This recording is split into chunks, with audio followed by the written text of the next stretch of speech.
ಎಲ್ಲರಿಗೂ ಮತ್ತೊಂದು ಹೊಸ ಬ್ಲಾಗ್ಗೆ ಸ್ವಾಗತ.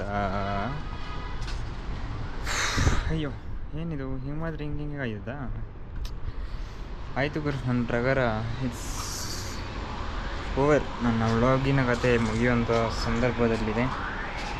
ಬಟ್ ಯಾಕಾಗಿ ಮಾಡ್ತಾಯಿದ್ದೀನಿ ಅಂದರೆ, ಮನೆಗೆ ಇವಾಗ ಒಂದು 3-4 ದಿನದಲ್ಲಿ ಮನೆಗೆ ಹೋಗ್ತಾಯಿದ್ದೀನಿ. ಅದರದ್ದು ವ್ಲಾಗ್ ಸ್ವಲ್ಪ ಮಾಡ್ಕೊಂಡು ಇಟ್ಕೊಳ್ಳೋಣ, ಅದು ಬಿಟ್ಟರೆ ಬೇಡ ಅನ್ನಿಸ್ತಾ ಇದೆ. ನೋ ಮಾತುಕತೆ ನಥಿಂಗ್.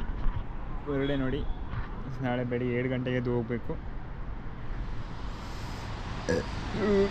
ಬಂದು ನೋಡಿದ್ರೆ 4 ಚಪಾತಿ ಇತ್ತು, ಊಟ ಮಾಡಿದೆ, ಮುಗೀತು ಇವತ್ತಿನ ಸೀನು. ಬೆಳಿಗ್ಗೆ ಎದ್ದೆ, ಸ್ವಲ್ಪ ರೀಲ್ಸ್ ಶೂಟ್ ಮಾಡಿದೆ, ಹೋದೆ. ಆಟ ಆಡೋಕ್ಕೆ ಹೋದರೆ ಮಕ್ಳು ಯಾರು ಬರಲಿಲ್ಲ. ಜಸ್ಟು ಆ ಕಡೆ ಈ ಕಡೆ ಶೂಟ್ ಆಡಿದ್ವಿ 4-5 ಜನ. ಅದಾದಮೇಲೆ ಬಂದೆ, ಒಂದು ಓಟ್ಸ್ ಮಾಡ್ಕೊಂಡು ತಿಂದೆ. ಅಲ್ಲಿಂದ ಆಫೀಸ್ಗೆ ಹೋದೆ, ಬಂದೆ. ಮಧ್ಯಾಹ್ನ ಸ್ವಲ್ಪ ಸುತ್ತಾಡೋಕ್ಕೆ ಹೋದೆ. ಒಂದು ಇಯರ್ಫೋನ್ ಬೇಕು ಅಂತ, ಇಯರ್ಫೋನ್ ಸಿಗಲಿಲ್ಲ. ಅಲ್ಲಿಂದ ಸೀದಾ ರಿಟರ್ನ್ ಬಂದೆ. ಮತ್ತೇನು ಮಾಡಿದೆ, ಮತ್ತೆ ರೀಲ್ ಮತ್ತೆ ಎಡಿಟಿಂಗ್ ಮಾಡಿದೆ. ರೀಲ್ ಅಪ್ಲೋಡ್ ಮಾಡಿ ಸೀದಾ ಆಫೀಸ್ಗೆ ಹೋದವನು. ಮತ್ತು ಇವಾಗ ಬಂದು 4 ಚಪಾತಿ ತಿಂದೆ. ಅದಾದಮೇಲೆ ಬಟ್ಟೆ ಒಗೆಯೋಕೆ ಹಾಕಿದ್ದೆ. ಆ ಬಟ್ಟೆನ ತೆಗೆದು ಒಣಗಾಕಿ ಇವಾಗ ನೀರು ತುಂಬಿಸ್ಕೊಂಡು ಹೋಗೋಣ ಅಂತ ಬಂದಿದ್ದೀನಿ. ಇವಾಗ ನೀರು ತುಂಬಿಸ್ಕೊಂಡು ಹೋಗಿ ಇವಾಗ ಮಲ್ಕೊಳ್ಳೋದೆ. ಈ ವ್ಲಾಗ್ ಇಲ್ಲಿಗೆ ಮಾಡ್ತಾಯಿದ್ದೀನಿ. ನಾನು ನಿಮಗೆ ಸಿಗ್ತೀನಿ ಮತ್ತೊಂದು ಹೊಸ ವ್ಲಾಗ್ನಲ್ಲಿ. ಟಾಟಾ.